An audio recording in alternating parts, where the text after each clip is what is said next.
Kamusta? Ako nga pala si GH Tech at sa video na ito, gagawa tayo ng Ryzen 7500F PC build na nakafocus sa gaming pero may sapat ding performance para sa light o moderate content creation task. Ang goal ng setup na ito ay solid 1080p hanggang 1440p gaming performance, 60 to 120 frames, modern AM5 platform at parts na praktikal ang pagpili para hindi na agad kailangan mag-upgrade. Tandaan na kung may coins at voucher, gamitin nyo para makatipid pa at kung gusto mong mahanap ang item, gamitin mo muna ang camera search function ng Lazada. That's it. Ano pang hinihintay natin? Let's do this. Ang processor na gagamitin natin ay AMD Ryzen 5 7500F na may kasamang stock cooler priced at 9,354 pesos.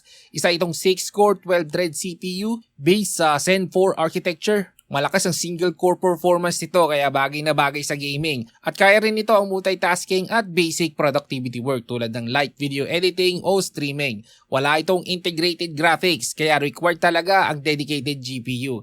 Pero sa ganitong build, hindi naman ito issue.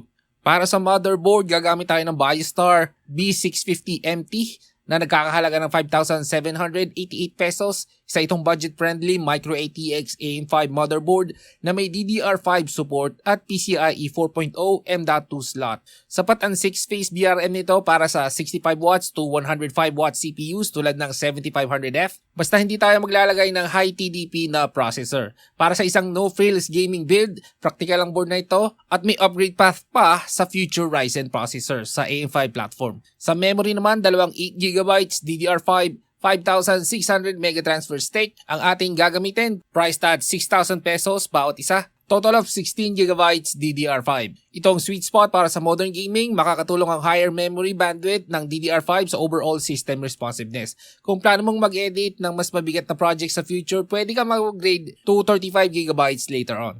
Pagdating naman sa graphics card, ang gagamitin natin ay ASRock Radeon RX 9060 XT Steel Legend 16GB na may presyo na 29,095 pesos. Mid-range GPU ito na bagay para sa 1080p at 1440p gaming. May 16GB VRAM ito na nagbibigay ng mas malaking allowance sa modern titles na mas mataas ang VRAM requirements. Maayos din ang cooling solution nito dahil triple fan design at competitive ang performance nito sa parehong price segments. Pero importante na babanggitin ko lang na madalas itong bumababa ang presyo nito to around 25,000 pesos kapag may super sale. Kaya kung hindi urgent ang build mo, mas praktikal na hintayin ang ganitong promos para mas makasulit ka pa. Para naman sa storage, hinati natin sa dalawang setup. May 240GB SATA SSD tayo na nagkakahalaga ng 850 pesos para sa operating system at essential applications. Para naman sa games, meron tayong 1TB SSD tayo na price at 2,856 pesos. Dito mo ilalagay ang games para mas mabilis ang loading times at file access.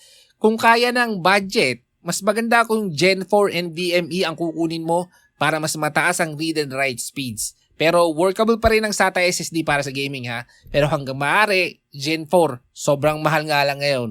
Ang case na gagamitin natin ay PC Cooler Game 2 Black ATX TG Mid-Tower case na may presyo na 2,400 pesos. Simple lang ang design nito pero may tempered glass side panel at sapat na space para sa full-size GPU at maayos na cable management kung paglalaanan ng oras ang pag-aayos ng wires. Sa power supply, gagamit tayo ng deep-cooled PFX 700 watts na price at 2,575 pesos. Sapat ang 700 watts para sa ganitong configuration at may konting headroom pa kung sakaling mag-upgrade ka ng mas malakas na GPU sa future. Siguraduhin lang na maayos ang power source at proper ang installation. Dagdagan pa natin ng generic 120mm PC fans na take 50 pesos bawat isa.